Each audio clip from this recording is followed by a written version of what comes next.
On peut démarrer. Les participants vont continuer à rentrer.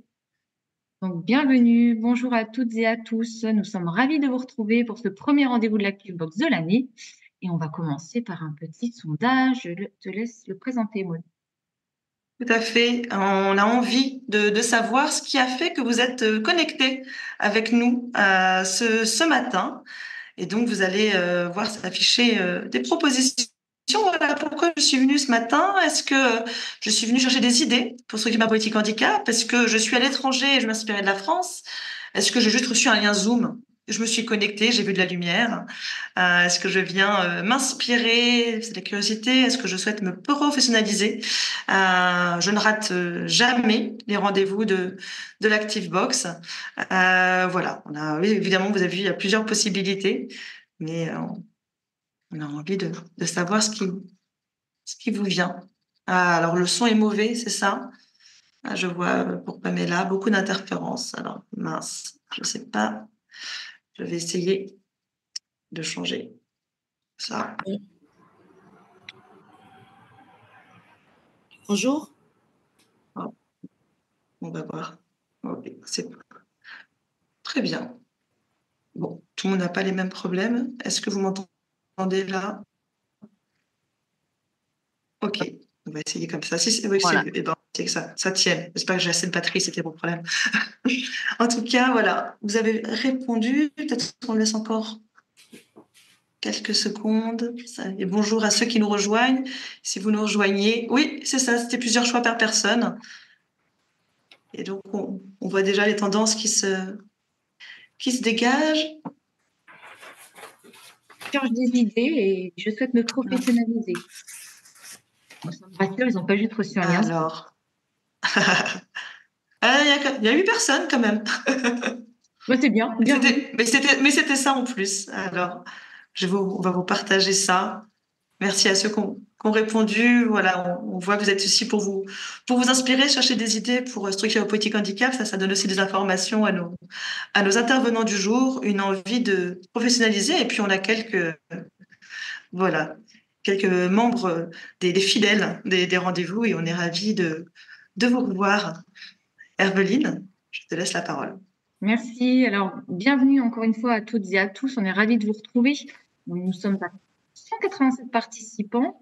Donc, l'idée aujourd'hui, c'est encore une fois de revenir sur notre ActiveBox du mois dédié à l'évolution du handicap en France et dans le monde. De plus en plus d'entreprises implantées partout dans le monde intègrent le handicap, ont une démarche, des actions positives d'inclusion et de diversité. Donc, il est important pour nous de dédier une ActiveBox, d'autant plus que également le rôle du référent handicap a pris aussi beaucoup de place puisque depuis 2020, les entreprises de 250 salariés et plus ont une obligation d'avoir un référent handicap. Et donc, voilà, le rôle du référent handicap a aussi évolué puisque maintenant il en a un.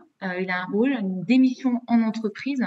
Et donc, pour vous rappel, hier, c'était la journée nationale du référent handicap. Depuis 3 ans maintenant, la GFIP œuvre pour vous dédier cette journée. Et donc, ça va vraiment dans le sens de l'histoire, de cette évolution du handicap dans les organisations. Alors, pour parler du handicap, dans l'évolution du handicap en France et dans le monde, je suis accompagnée aujourd'hui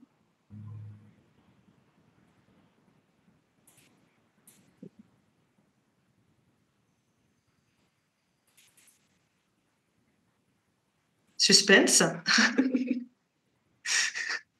Ils apparaissent petit à petit à l'écran. Alors, je ne sais pas.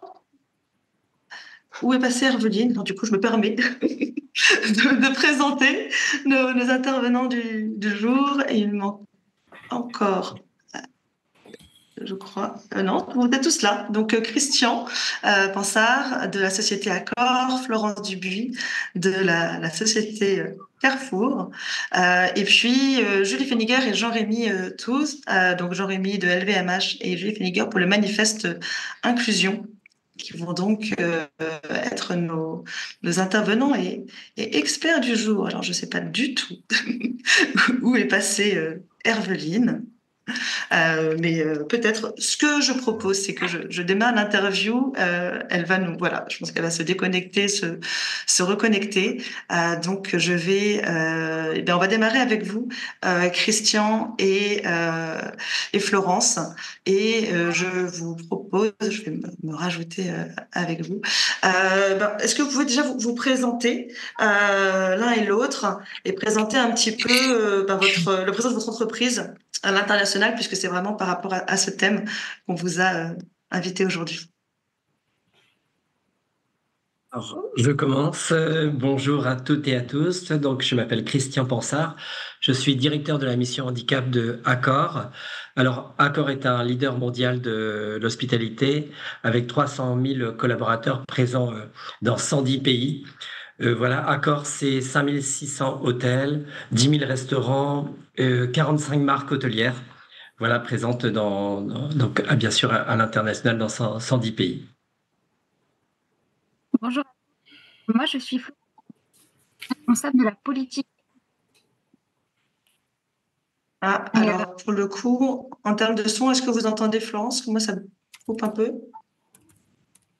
Non, on l'entend pas. C'était bon pour vous? Ah, alors vous m'entendez pas? Ouais, tout à l'heure, ça fonctionnait bien. Les écouteurs, des fois, c'est... Décidément, la technique ce matin. Est-ce que c'est mieux comme ça? Mieux comme ça. Est-ce que vous ça m'entendez? semble mieux, oui. Merci. Ouais. Alors, moi, je suis Florence Dubuis, donc je suis responsable de la politique handicap du groupe Carrefour. Donc, le groupe Carrefour, vous connaissez tous les magasins Carrefour, et on est présent dans 8 pays, en Europe et en Amérique latine, Brésil et Argentine. Et on est également dans 40 pays sous forme de franchise. Voilà.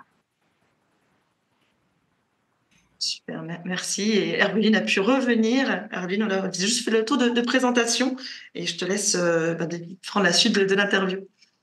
Alors oui, là, ça arrive. Merci d'avoir pris le relais. Voilà, l'idée, c'était que vous puissiez nous partager les grandes lignes de votre histoire, de votre politique handicap en France. Comment elle s'est structurée déjà dans un premier temps en France? Florence ou Christian, comme vous voulez. Alors, je peux commencer si vous voulez. Nous, le handicap chez Carrefour, on l'a inscrit au plan stratégique Carrefour 2026, qu'on a lancé en 2023. C'est la grande cause de notre plan stratégique. Et du coup, à ce titre-là, on a pris des engagements forts à la fois pour nos collaborateurs et pour nos clients. Côté collaborateurs, on s'est engagé à employer 15 000 collaborateurs en situation de handicap dans le groupe. Actuellement, on est à 12 000 collaborateurs. Donc, il y a encore un gap à aller chercher. Et côté client, nous nous sommes engagés à rendre nos magasins et sites internet plus accessibles aux personnes en situation de handicap. Donc, ce sont vraiment 2 engagements très forts qui permettent d'animer la politique handicap du groupe Carrefour, de faire tout un tas d'actions dont je vous parlerai tout à l'heure. Ça vient vraiment renforcer en fait une dynamique qui existe depuis bien sûr plus de 20 ans chez Carrefour. Mais voilà, il y a un coup d'accélérateur qui est porté grâce à ce plan stratégique. Et également au partenariat, on en parlera aussi tout à l'heure, je pense. Nous sommes partenaires des Jeux olympiques et paralympiques. Et du coup, juste avant les Jeux, ça permet de donner beaucoup d'impulsion dans l'entreprise sur ce sujet du handicap. Alors, en ce qui concerne le groupe Accor, la mission handicap du groupe a 30 ans. Donc, au départ, nous étions déjà sous convention de service avec la GFIP, et puis nous avons eu 18 années, 6 accords agréés au niveau de l'entreprise. Et il y a un point d'actualité puisque nous sommes, compte tenu de la réforme applicable depuis 2020, sortis des accords agréés et nous sommes la première entreprise à avoir signé une convention de service avec la GFIP pour les entreprises qui sortent des accords agréés. Voilà, donc nous avons en France différents périmètres d'organisation. Donc déjà, on a une organisation avec ces accords spécifiques pour les filiales en France. Ensuite, on a d'autres actions avec d'autres groupes propriétaires d'hôtels aussi, donc qui ont leur propre mission handicap. Mais on a une politique aussi globale pour la France et à l'international aussi avec des sensibilisations ou des partages des bonnes pratiques à l'international. Voilà, donc beaucoup, d'actions aussi, de recrutement. Par exemple, nous avons une interface de notre site de recrutement avec, le site spécialisé donc, de l'AGFIP. Nous participons à de nombreuses actions de recrutement et nous appuyons aussi sur, des succès, des exemples de recrutement, que ce soit en France ou partout dans le monde. Donc on le voit en France ou à l'échelle européenne, on a une réglementation, voilà, c'est légiféré, et puis si on bascule sur l'échelle internationale, comment c'est structuré en fait une politique handicap? D'ailleurs, on ne parle pas de politique handicap, on est déjà à l'échelle diversité, inclusion, et puis on n'a pas un cadre comme c'est le cas en France. Vous pouvez nous en dire plus, vous, comment à l'international vous avez mis en place des actions? Alors chez Carrefour, nous, on parle vraiment de politique handicap pour le groupe Carrefour, en tout cas. C'est une politique interne, hein, qu'on essaye de mener. Alors effectivement, il n'y a pas un cadre réglementaire. C'est nous qui posons le cadre, qui posons cette politique en se basant justement sur les réglementations existantes, s'il y en a. Par exemple, je pense, donc si on parle des collaborateurs en situation de handicap, de l'emploi des personnes en situation de handicap, on a des pays où il existe une réglementation, on en a d'autres où il n'y en a pas, avec un pourcentage minimum comme en France de 6%. Donc on essaye d'harmoniser en se basant soit sur la réglementation du pays, soit en mettant un minimum à atteindre, un pourcentage minimum à atteindre. Donc ça, c'est côté emploi. Et côté infrastructure, effectivement, c'est pareil, on est complètement inégaux face à la réglementation des bâtimentaires, on va dire, pour les accès, etc. Donc là aussi, on se base sur les réglementations existantes en essayant de prendre les réglementations qui sont les plus exigeantes en termes de réglementation, d'accessibilité, etc. Alors en ce qui concerne pardon. Non, je disais, vous, à encore une plus grande échelle, hein, comme vous l'avez certainement dit durant ma petite absence, on dépasse l'échelle européenne et donc là, effectivement, de moins en moins de réglementation. Alors bien évidemment, donc les réglementations sont différentes, les cultures sont également différentes et Accor s'appuie sur notamment on a signé donc la charte du réseau mondial entreprises et handicap de l'Organisation internationale du travail. Donc le groupe est également membre de l'initiative mondiale Valuable 500 avec de nombreux engagements qui sont pris à l'international et qui inspirent tous les pays. Et puis en France, nous sommes également signataires du manifeste pour l'inclusion des personnes en situation de handicap dans la vie économique. Donc tout ça donne des possibilités d'idées pour accompagner le déploiement d'actions locales et on s'appuie également sur quelque part des champions de la diversité, équité et inclusion présents dans chaque région et qui peuvent déployer localement les politiques. Donc il y a une politique globale au niveau du groupe, mais dans chaque pays, bien sûr, il s'appuie sur les acteurs locaux, sur les initiatives locales et on partage les bonnes pratiques dans les deux sens, si je puis dire. Par exemple, je cite aux États-Unis, il y a des réglementations aussi qui existent et quand elles sont bonnes, ces réglementations, ça nous permet de les déployer dans l'ensemble du monde. Je pense à l'American Disability Act sur les aspects clients aussi, qui nous a fait bouger au niveau mondial et puis on a décidé justement de déployer cette politique complètement à l'international. Voilà, on s'appuie aussi sur des guides que l'on met en place. Par exemple, de recruter sans discriminer, une charte de recrutement aussi internationale et des engagements aussi diversité et inclusion, équité et inclusion à l'international pour justement avoir une politique globale. Alors, on a déjà des questions dans le chat sur des actions concrètes à partager et on en a échangé en amont. Donc, vous avez des actions concrètes, des bonnes pratiques, des exemples concrets à donner à nos participants présents. Donc, je vous laisse partager vos belles actions. Oui, tout à fait. Nos intervenants devancent les questions préparées, c'est formidable. Donc du coup, nous, on a un exemple très concret d'une action qui a traversé les frontières, qui sont les heures silencieuses, dont vous avez peut-être déjà entendu parler. Les heures silencieuses, ce sont des heures dans nos magasins Carrefour pendant lesquelles on réduit l'intensité lumineuse. On baisse le son du magasin, donc on coupe la radio, on évite l'utilisation des appareils de nettoyage, etc. Et ces heures silencieuses, elles ont été mises en place pour les personnes qui souffrent du trouble du spectre autistique, donc vraiment pour ce public-là à la base. Et c'est né en Argentine. En 2020, ça a été lancé. Et donc, c'est arrivé en France un petit peu plus tard, en 2021. On a décidé de mettre en place chez Carrefour ces heures silencieuses avec 1 heure silencieuse par semaine. Et aujourd'hui, nous sommes à 4 heures par jour d'heures silencieuses au minimum dans nos magasins Carrefour, dans tous nos magasins Carrefour. Donc, c'est vraiment, et c'est comme ça qu'on met en place une politique handicap à travers le monde. C'est grâce à ces succès et à ces bonnes pratiques. Christian le disait tout à l'heure, on partage les bonnes pratiques entre les pays. Nous aussi, on a des référents dans le groupe. Alors, en France, on a 200 référents. Et après, on s'appuie en local dans chacun de nos pays avec des référents handicap, des responsables diversité et inclusion. Et on se réunit tous les mois en visio. C'est là l'avantage des visios maintenant, c'est de partager, de se connecter très facilement pour échanger sur ces bonnes pratiques. Merci Florence. Christian, peut-être. Oui. Alors, quelques exemples. En Chine, par exemple, Accor a noué un partenariat avec les écoles pour proposer donc un programme de stage pour les étudiants en situation de handicap. Par exemple, le Novotel de Shanghai s'est rapproché de l'école d'éducation spéciale de Shanghai. Donc, l'établissement a déjà accueilli 163 stagiaires en situation de handicap et a signé un contrat avec 9 d'entre eux après l'obtention donc de leur diplôme. Par exemple, en Arabie Saoudite, il y a un programme de formation et de certification pour sensibiliser les équipes et interagir avec les personnes porteuses du spectre de l'autisme. Au Brésil, par exemple, en 2023, il y a eu un programme qui s'appelle My Inclusive Job du gouvernement de Sao Paulo et qui vise à promouvoir le développement professionnel, l'inclusion et le maintien dans l'emploi des personnes en situation de handicap et offrir donc des cours de qualification technique et entrepreneuriale. Voilà, il y a vraiment beaucoup d'exemples dans différents pays.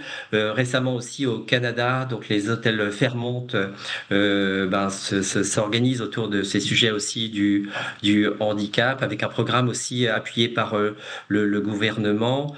Voilà, il y a des personnes qui sont embauchées. Donc là, ils avaient des exemples de 4 personnes embauchées. Voilà, également en France, donc puisque aussi dans une politique internationale aussi, étant un groupe français et voilà, donc on a des exemples et pas plus tard qu'hier, on célébrait l'accueil de 14 personnes en situation de handicap, donc sur un dispositif porté par l'AGFIP, Talent Digital, et de formation avec Simplon, de 14 personnes qui intègrent les sièges et différentes directions des sièges Accor et des filiales. Voilà, on participe comme ça à des programmes, que ce soit là sur les métiers des sièges, mais également sur les métiers de nos hôtels, voilà, pour accompagner les personnes et les intégrer au sein des organisations.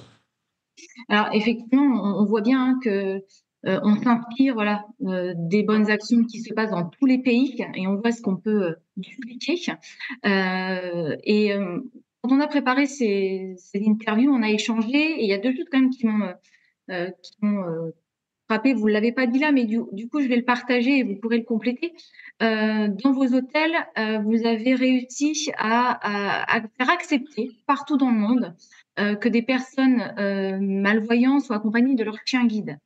Et j'ai retenu une phrase, vous m'avez dit les valeurs du groupe sont plus fortes que les valeurs culturelles, parce qu'effectivement, dans certains pays, rentrer avec un chien dans un hôtel, j'ai bien senti que c'était culturellement compliqué pour certains pays, mais justement, vous avez réussi à mettre en place cette action.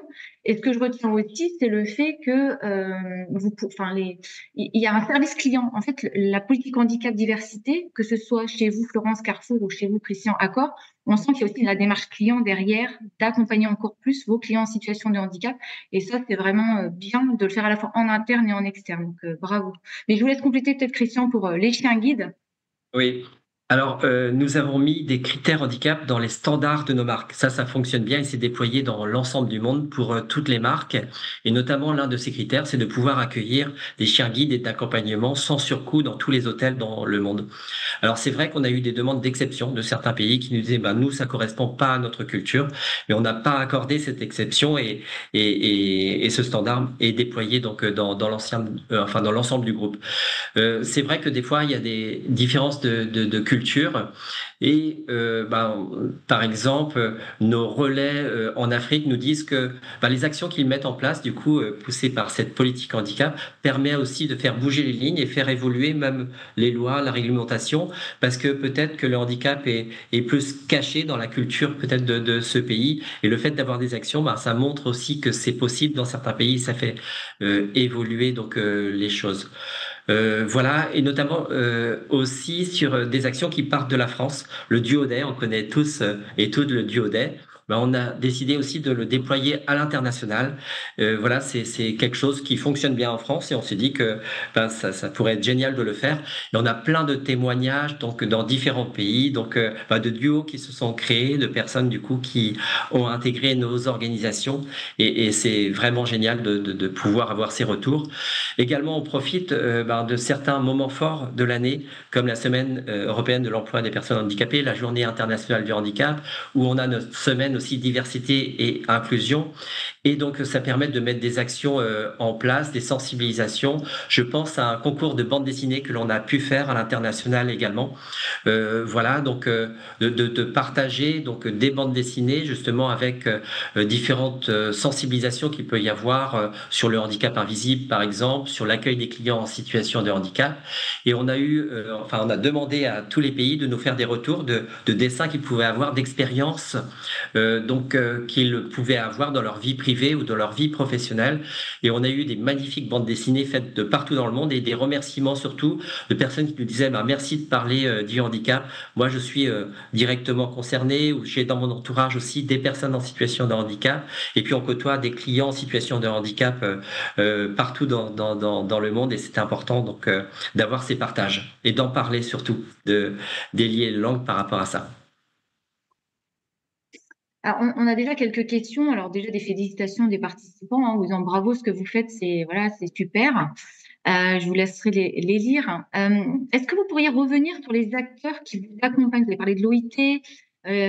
Quels sont ces acteurs qui vous aident à déployer cette politique sur laquelle vous pouvez vous appuyer à l'international? Peut-être en redire quelques mots pour que les participants comprennent bien. Peut-être Christian ou Florence, comme vous voulez. L'OIT. Alors, vous m'entendez? Oui, c'est bon. Oui. D'accord. Si je peux parler donc de la Charte mondiale, donc de l'Organisation internationale du travail, donc il y a 10 engagements qui sont pris. On est en relation, on participe aussi avec à des réunions et on peut s'appuyer sur ces professionnels donc dans différents pays et qui permettent de déployer localement des politiques à l'international. Je pense aussi à l'engagement pris au niveau du Valuable 500.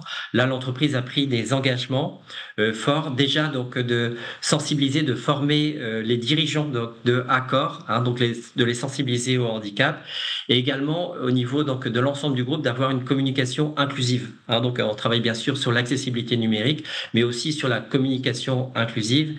Et nos équipes communication sont sensibilisées aussi sur ce sujet pour que toutes les communications qui puissent se faire au niveau du groupe soient plus inclusives et tiennent compte de chaque situation. Oui, si je peux compléter effectivement ce que dit Christian. Donc nous, c'est pareil, on s'appuie sur les organisations internationales du même ordre. On ne fait pas partie de Valuable 500, mais peut-être bientôt.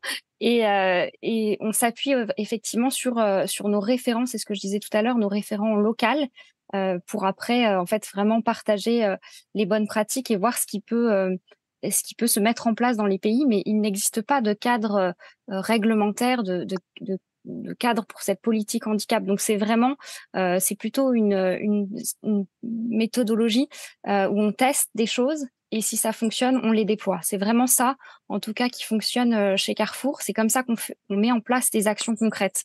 C'est vraiment en testant à petite échelle, et on teste en ayant écouté au préalable nos clients en situation de handicap, nos collaborateurs en situation de handicap, nos collègues référents handicap, bien sûr, qui remontent des informations du terrain.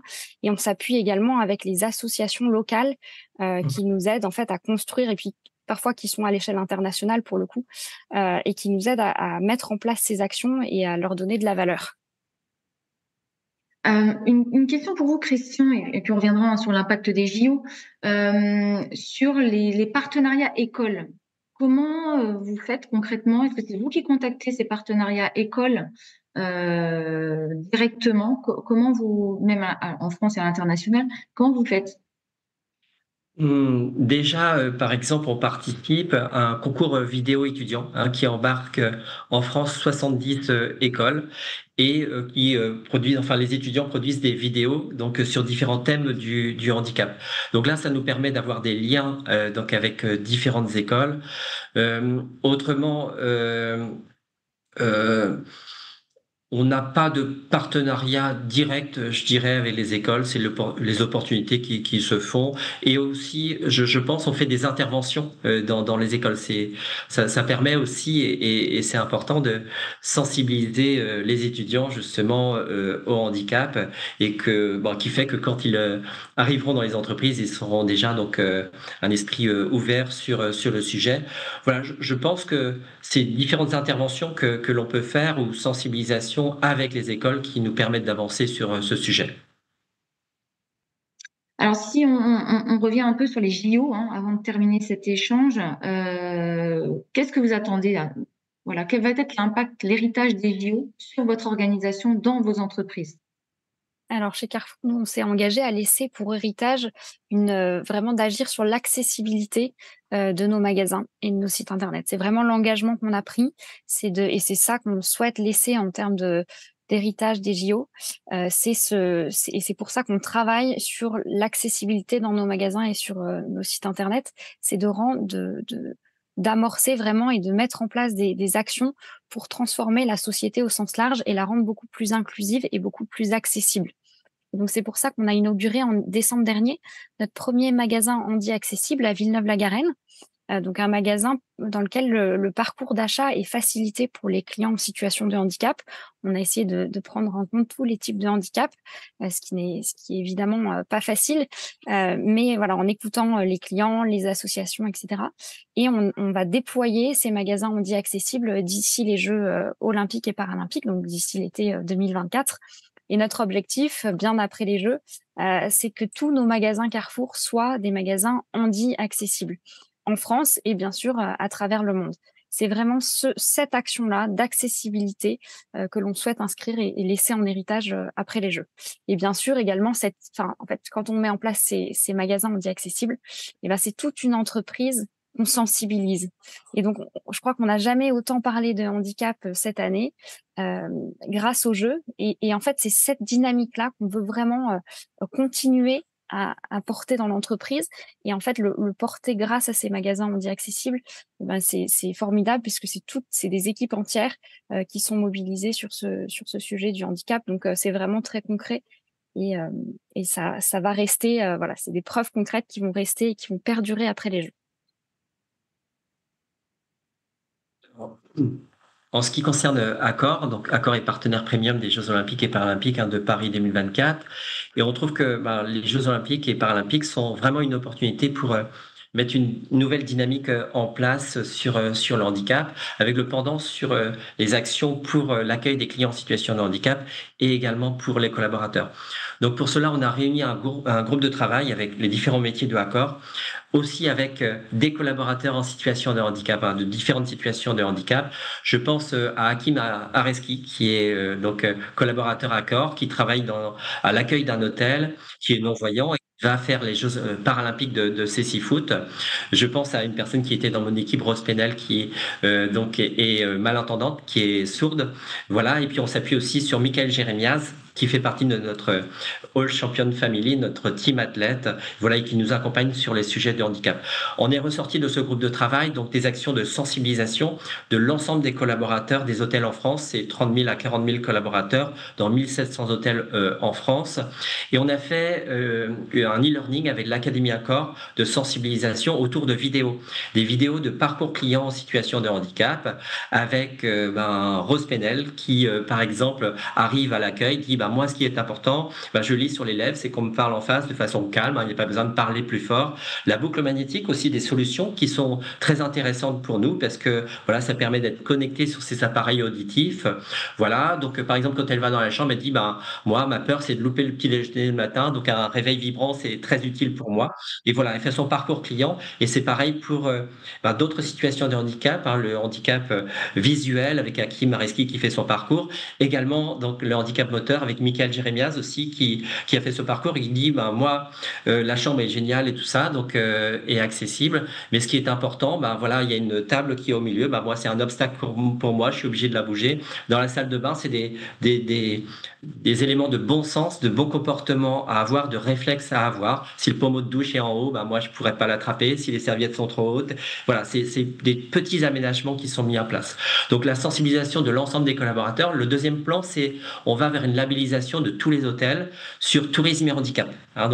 Et là, ça met tout le monde en mouvement. Et c'est un sujet qui prend, c'est le sujet qui prend le mieux au niveau de toutes les actions que l'on peut faire pour Paris 2024 parce que ça concerne, les personnes dans les hôtels se sentent directement concernées. Et voilà, et ce plan donc de labellisation permet de mettre des solutions, de remémorer des choses et tout ça, et puis de mettre des actions en place. Et puis après, on va plus loin en mettant des solutions innovantes et différenciantes. Par exemple, un GPS qui permet de se repérer, d'être plus autonome à l'intérieur d'un hôtel. Donc, c'est une solution géniale. Par exemple, des trottinettes qui se clipent sur un fauteuil roulant, qui permet de proposer les mêmes services à tous les clients, des formations à la langue des signes également, des formations à l'accueil des clients donc avec handicap visuel, qui permet même de revoir nos recettes de cuisine pour que les clients qui ont une déficience visuelle ne se privent pas de certains plats sur la carte parce qu'ils seraient trop difficiles à manger. Voilà, après on va beaucoup plus loin sur mettre en place des solutions différenciantes. Voilà, ça met tout le monde en mouvement, c'est vraiment génial. Et puis, comme disait Florence, ce sujet du handicap, on en parle beaucoup durant cette période. Et ce qui est important, c'est l'héritage. Et donc, ces bonnes pratiques qui seront mises en place en France, c'est de les déployer ensuite à l'international, justement. Merci beaucoup à tous les deux. Alors, deux dernières petites questions. Donc, une pour Christian. Tout à l'heure, vous avez parlé de concours étudiants.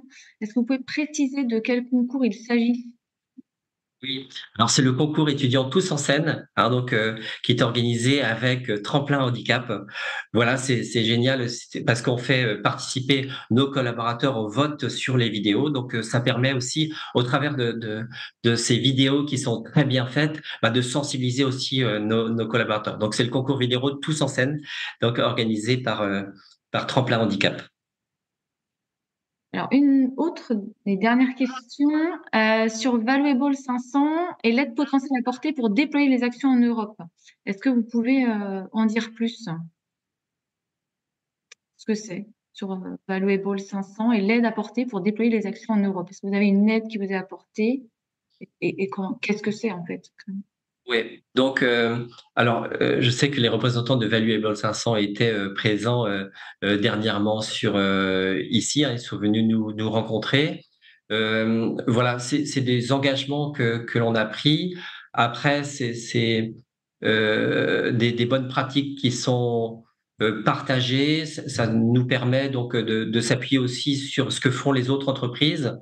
Voilà, mais il n'y a pas pour l'instant, donc ça a été mis en place assez récemment, d'éléments permettant donc de déployer. C'est-à-dire qu'au travers de Valuable 500, on prend des engagements au niveau de l'entreprise, on les met en place et puis on les diffuse au niveau de l'ensemble du groupe. Mais voilà, je pense qu'ils vont passer dans l'étape où ils pourront nous accompagner justement sur des actions à mettre en place ou sur les communiquer justement. Alors, le mot de la fin, Florence, si vous avez quelque chose à rajouter ou à partager, une dernière. Tout d'abord, merci beaucoup pour l'invitation. Moi, dès qu'on peut parler du sujet du handicap, je pense que c'est très important de le faire et c'est notre mission à tous, à toutes les participants qui sont connectés aujourd'hui. Donc, c'est vraiment ce que j'ai envie de vous dire, c'est vous êtes mobilisés dans vos entreprises pour cette cause du handicap. Donc, un grand merci déjà pour ça, parce que c'est vraiment formidable. Et sans les référents handicap, il y a rien qui se passerait.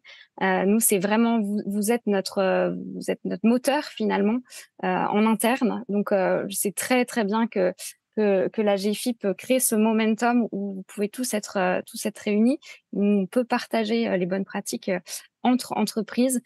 Puisque c'est vraiment vous, les petites fourmis qui, en interne, allez faire que ça peut fonctionner.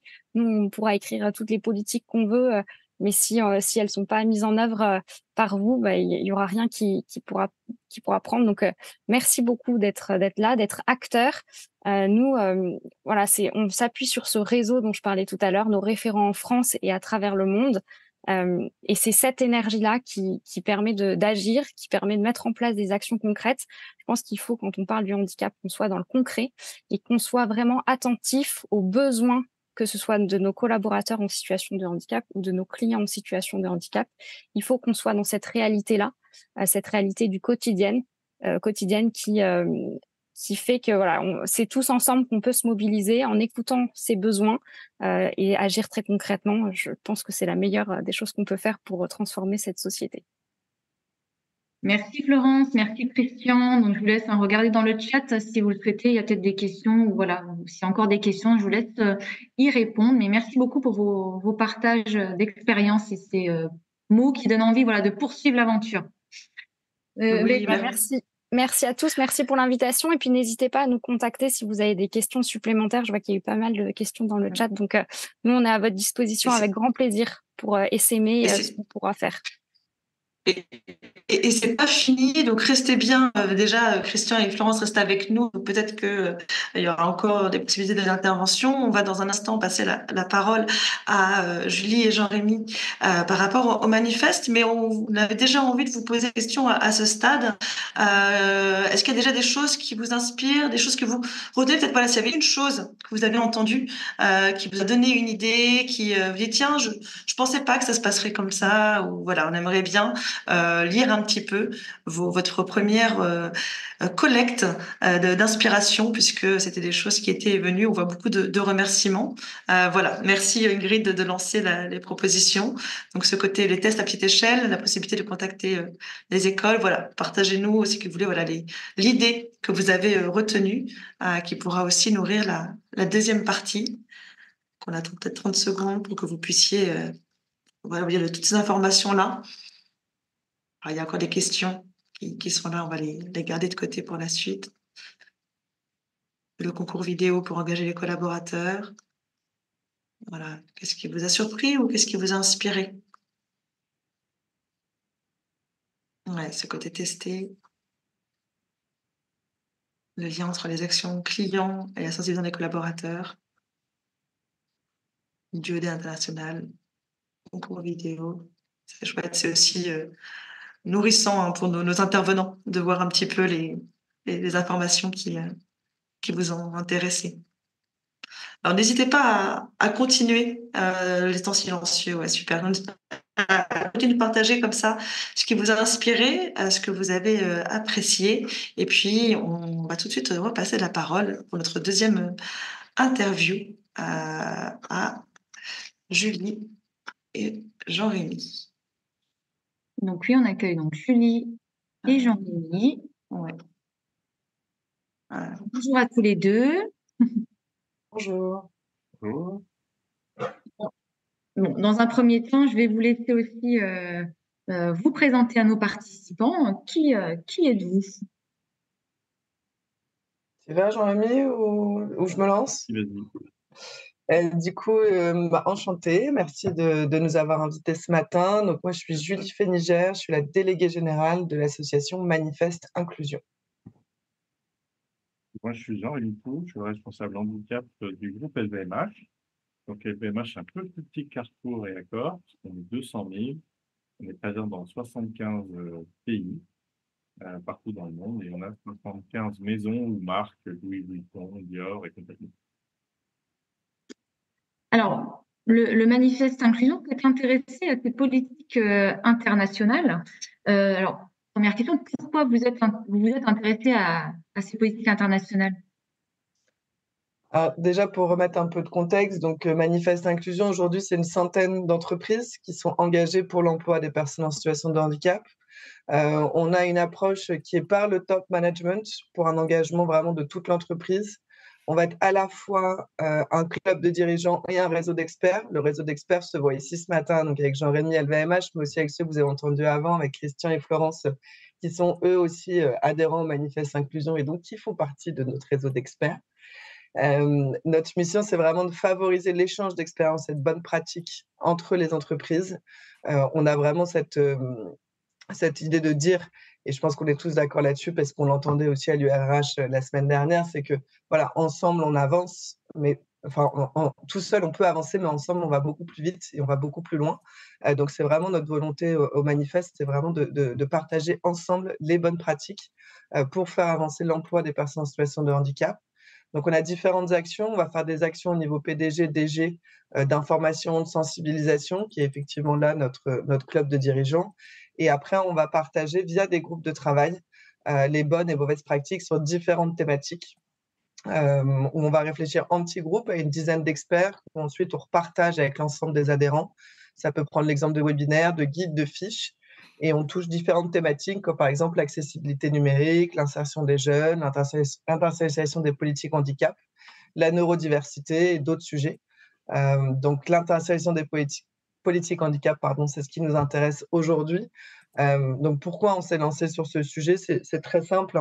Nous, on écoute les entreprises qui sont au sein de notre réseau. Ça a été un sujet qui est beaucoup remonté, je dirais, en 2022.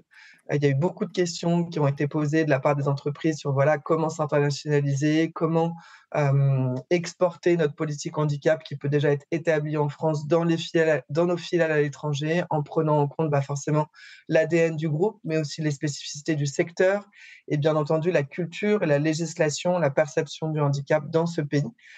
Donc, on s'est posé toutes ces questions et donc on a réuni un petit groupe d'entreprises. Il y a 14 entreprises aujourd'hui qui participent à ce groupe de travail, dont LVMH avec Jean-Rémy qui est avec moi ce matin, qui est d'ailleurs pilote de ce groupe de travail aux côtés de Anne Findler, qui est responsable diversité RSE chez Capgemini. On a vraiment cette volonté à chaque fois, les groupes de travail sont pilotés par des experts. Nous, on arrive vraiment en support en termes organisation. Mais donc voilà, donc après, sur cette thématique, on a organisé différentes conférences, webinaires, dont un encore la semaine dernière, où vous allez entendre des témoignages d'entreprises qui vont venir raconter, comme on racontait tout à l'heure Christian et Florence, des exemples vraiment pratico-pratiques sur comment eux, ils ont déployé leur politique handicap dans leur filiale. Et on a lancé également aussi un guide qui a été lancé en janvier pour vous accompagner au quotidien sur le déploiement de ces politiques. Du coup, j'enchaîne sur la question suivante et je vais te laisser là, Jean-Rémy, peut-être un peu plus en parler et peut-être toi aussi dire comment tu te sens au niveau du groupe de travail. Très bien. C'est bien. C'est quelque chose de très intéressant parce qu'effectivement, on a des groupes de métiers différents, de tailles différentes, avec des représentations. Vous m'entendez? Allô? Ah, attendez, parce que. Alors, il y a quelqu'un qui a le son et qui voudrait couper. Oui, pardon, excusez-moi. S'il vous plaît. Oui, voilà, donc c'est très intéressant parce qu'on apprend beaucoup des autres et de leurs expériences sur des territoires différents. Donc, effectivement, ce qu'on a constaté dans ce groupe, c'est que, bien évidemment, la législation était différente, mais les perceptions culturelles dans les pays sont souvent différentes. Et puis, les organisations, du coup, de support, d'appui, qu'elles soient publiques ou privées, sont aussi différentes. Donc, les questions qu'on s'est posées dans ce groupe, c'était justement, compte tenu de cette réalité, cette grande variété de situations dans les différents pays, comment mener une politique handicap globale et éviter de copier, on va dire, la manière française. Donc, comment définir une politique, comment se fixer des objectifs, quels indicateurs de mesure de cette politique, quels outils, comment prendre en compte toutes ces spécificités locales. Voilà les questions qu'on s'est posées ensemble. Et on sait en plus, vous savez que maintenant la CSRD nous guette, Et donc aujourd'hui, si on veut définir une politique handicap, la question de l'indicateur, du suivi et de la qualité des données est d'autant plus importante puisque la CSRD pour 2025 arrive. Donc, on est vraiment, ça répond vraiment à une vraie question de politique diversité qui est vraiment pertinente. Donc, ce qu'on a fait ensuite en termes de méthodologie, c'est qu'on a essayé de regrouper nos expériences en s'appuyant aussi sur le réseau de nos référents handicap dans le monde. Et on a essayé de collecter un certain nombre de données sur les pays, sur la législation, sur la culture, et puis nos bonnes pratiques, et recueillir nos bonnes pratiques dans les différents pays. Donc, notre objectif, ça a été de faire quelque chose de complètement ouvert et de partager. Donc, le guide dont Julie a parlé, c'est un guide qui est à destination de tous, y compris si vous n'êtes pas adhérent au manifeste, mais vous êtes les bienvenus pour adhérer au manifeste et travailler avec nous. Donc, comment ce guide est conçu? On peut peut-être le montrer. Donc, en fait, on a fait des fiches par pays. On a sélectionné un certain nombre de pays. On a sélectionné 11 pays qui nous semblaient pertinents parce qu'on avait des choses à dire sur ces pays et que ça nous semblait intéressant de le partager. Donc, il existe en version anglaise, pardon, pour l'instant, et très prochainement en français. Donc, vous pourrez le télécharger. Dès maintenant, vous pouvez le télécharger sur le site du manifeste. Et on a utilisé des sources publiques qui sont celles de la communauté européenne, de l'OIT, Christian en parlait tout à l'heure, de Disability In, qui est une ONG américaine qui a beaucoup d'informations sur les pays, et puis du guide que Total Energy avait fait en interne, un guide de handicap qui était très bien fait. Donc on est parfaitement conscient que ce guide, le jour même où on l'a diffusé, il était déjà un peu erroné puisque les changements législatifs sont permanents. Ensuite, il peut y avoir des erreurs de traduction, d'interprétation. Et donc, certaines informations, si vous diffusez le guide, peuvent éventuellement choquer des gens qui vous diront « Ah ben non, c'est pas comme ça quand on parle du handicap dans mon pays, on est choqué ». Donc, on est parfaitement conscient que ce guide n'est pas parfait et qu'il est en permanence à mettre à jour. Donc, il faut le prendre avec mesure, hein, ce guide, mais il est là pour échanger les informations que nous possédions de manière transparente. Et on souhaiterait que chacun d'entre vous, si vous utilisez ce guide, puissiez nous faire un retour si vous constatez qu'il y a des imperfections, des corrections ou des mises à jour à faire. Et ce qu'on va essayer de faire, nous, c'est d'enrichir ce guide au fur et à mesure dans le cadre du groupe de travail. On a 11 pays aujourd'hui et on va essayer d'en mettre d'autres. Donc, toutes vos contributions sont les bienvenues et vous pouvez bien sûr nous rejoindre dans ce groupe de travail. Voilà. Est-ce que Jean-Rémy, tu peux nous donner un exemple pour un pays, voilà, concrètement Alors, on peut peut-être montrer un exemple, comment il est structuré, ce guide. Là, vous le voyez normalement? Vous voyez la Belgique, non? Non, ça ne bouge pas. Ah bon? Ouais. Ouais. Alors, attendez, je repartage. J'arrête le partage et je repartage pour voir ce qui se passe. Donc, voilà, il y a des petites fiches, en fait, par pays. Et donc, vous retrouvez par pays des informations démographiques sur la population, le nombre de personnes en situation de handicap qu'on a pu recueillir. Et puis, ensuite, vous allez avoir des éléments de définition légale, d'objectifs. Là, en l'occurrence, pour la Belgique, vous voyez que le gouvernement s'est fixé des objectifs. Il y a un certain nombre de quotas qui peuvent être publics ou privés en fonction des pays. Donc ça, c'est des informations d'ordre, on va dire, réglementaire. Et puis, vous allez avoir des informations plus culturelles derrière. Au final, vous avez aussi des bonnes pratiques que les membres du groupe ont voulu partager. Et bien évidemment aussi des organisations avec qui nous avons travaillé et qu'on connaissait. Et donc là aussi, vous pouvez les contacter, tout ça est pour vous, hein. Donc n'hésitez pas à le télécharger, à le consulter et à le diffuser avec les précautions que je viens de dire en disant, ben voilà, si vous avez des référents dans les pays, n'hésitez pas à nous transmettre les mises à jour. Voilà, on va essayer de faire une plateforme un peu Wikipédia pour faciliter les mises à jour. Pour l'instant, on va travailler dessus avec le groupe. Et puis, bientôt, là, par exemple, pour vous donner ce qu'on va faire, au prochain groupe de travail, on va échanger sur les États-Unis. On va zoomer un peu sur les États-Unis avec un collègue américain. Et puis, on va parler, le prochain groupe, ça sera de parler de gouvernance, c'est-à-dire comment on a structuré nos politiques handicap. Alors là, dans le chat, il y avait des questions pour retrouver ce guide. Donc, bien évidemment, le lien pour le retrouver sur votre site a été partagé. Donc, regardez dans le chat, vous allez le retrouver. Il y a une question sur comment on adhère au manifeste inclusion et est-ce que ça a un coût pour les entreprises? Oui, alors pour adhérer, c'est très simple, il suffit de me contacter ou alors vous avez un bulletin d'adhésion qui est directement sur notre site internet. Je vais vous mettre mon contact dans le chat. Et après, on a une adhésion annuelle qui est de 2 000 € par entreprise. Et vous avez accès ensuite forcément à tous les contenus. Est-ce que, pour revenir, pour finir sur ces bonnes pratiques, est-ce qu'il y a un exemple quand même d'une action à l'étranger qui a retenu plus particulièrement votre attention, qui a été menée par une de vos entreprises adhérentes?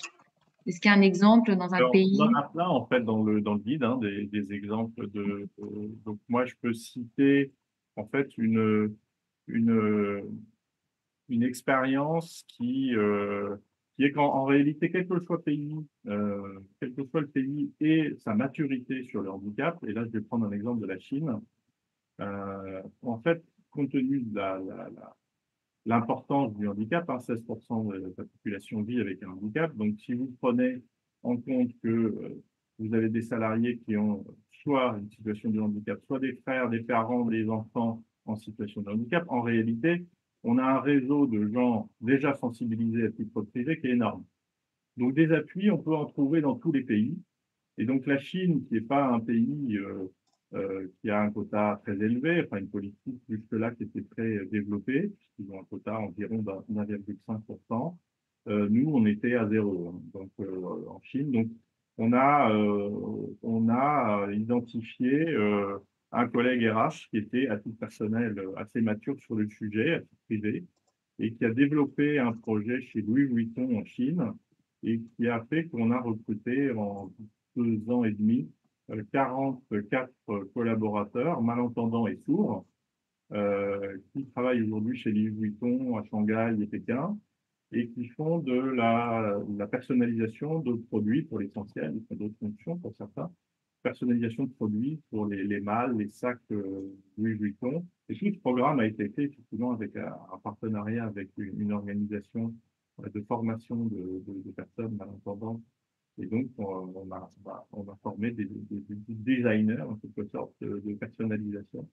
Voilà un très beau projet. Et cette personne, du coup, est devenue notre leader du programme chinois. Donc, il coordonne l'ensemble des maisons.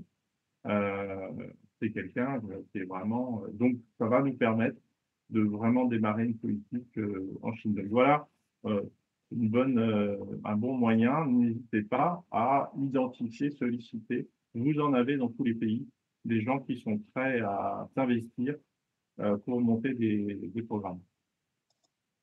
Merci beaucoup pour ce partage, Jean-Rémy. Quelques questions. Je remonte le fil.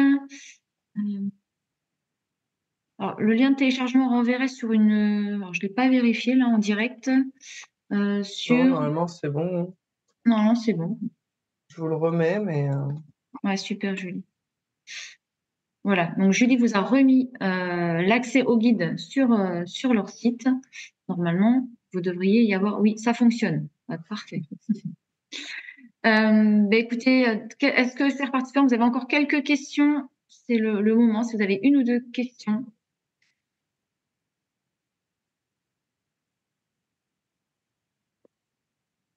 Alors là, on a une question plutôt très technique. Très technique sur le titre, sur la RQTH, puisqu'elle intègre des étudiants, donc Frédéric, qui n'ont pas de reconnaissance, ni MDPH, enfin, voilà, pas de RQTH. Est-ce que ça doit rester l'alpha et l'oméga de la politique handicap dans les entreprises?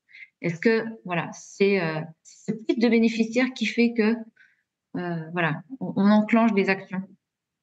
Ça, c'est une question très politique, hein, parce qu'effectivement, nous, entreprises, on le fait avec la réglementation des différents pays dans lesquels on intervient, et en l'occurrence, la RQTH, c'est le système français. Donc, nous, on s'adapte en tant qu'entreprise, et s'il y avait un autre dispositif, on serait tout à fait prêt à le partager, mais c'est ça aujourd'hui qui existe. Et alors, je sais, effectivement, il y a une modification en cours, hein. Aujourd'hui, les orientations sont beaucoup plus ouvertes, euh, notamment, voilà, quelqu'un qui était hier destiné qu'en ESAT, on va pouvoir dire qu'il peut aller en ESAT, mais aussi en milieu ordinaire. Donc, c'est en train de changer, et je pense que ça va continuer à changer dans une optique de, de, de renforcement, de rapprochement du milieu ordinaire, de vraie inclusion. Mais tout ça se fait un peu lentement. La culture française historique, hein, c'est quand même qu'on ait séparé le secteur protégé du secteur, on va dire, valide, comme on dit. Et voilà, il y a un mouvement qui touche notamment l'AGFIP pour faire en sorte que tout ça se rapproche. Mais ça va nous prendre un peu de temps. Voilà ce que je peux dire à titre d'entreprise. Donc, merci Jean-Rémy, merci Julie, voilà, dans le chat tellement inspirant, merci pour ces témoignages riches. Je pense qu'on a, voilà, on a donné envie aussi, voilà, ça remotive les référents handicap, ça leur donne plein d'énergie pour poursuivre leur mission. Et effectivement, comme le disait aussi tout à l'heure Florence, c'est vous, hein, ces petites fourmis qui aussi réalisent ce travail, sans qui, ben voilà, les politiques handicap n'existeraient pas. Donc, merci à que retenez-vous ou avec quoi repartez-vous aujourd'hui? Voilà, donc je vous laisse partager ces éléments dans le chat. Je laisse les experts aussi voilà, voir dans le chat s'il y a des petites questions qui restent en suspens et je vous invite à y répondre si voilà, vous avez les réponses. Merci beaucoup. Et puis alors, les prochains rendez-vous. Eh bien, le 14 mai, instant du RRH sur les outils de la GFIP pour le recrutement. Vous allez pouvoir aussi participer, on a encore un petit peu de temps, mais vous allez voir sur les réseaux sociaux, la 4e édition de l'Active Challenge démarrera au mois de juin.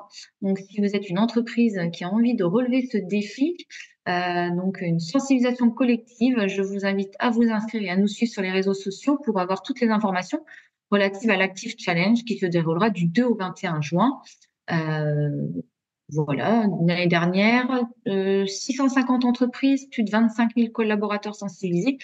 Eh bien, on va essayer de faire mieux cette année. Voilà pour les prochains rendez-vous. Donc, merci beaucoup d'avoir été présent. Un petit questionnaire de satisfaction en ligne si vous avez encore 2 petites minutes à nous accorder. Et puis, merci beaucoup à toutes et à tous. Merci aux 4 intervenants qui ont été super. Merci beaucoup pour vos témoignages et vos partages. Et bravo pour le travail que vous réalisez. Merci. Merci à vous. Merci. Merci à tous. Au revoir. Bonne journée à tous. Au revoir. Merci. Au revoir. Merci, au revoir. Merci beaucoup.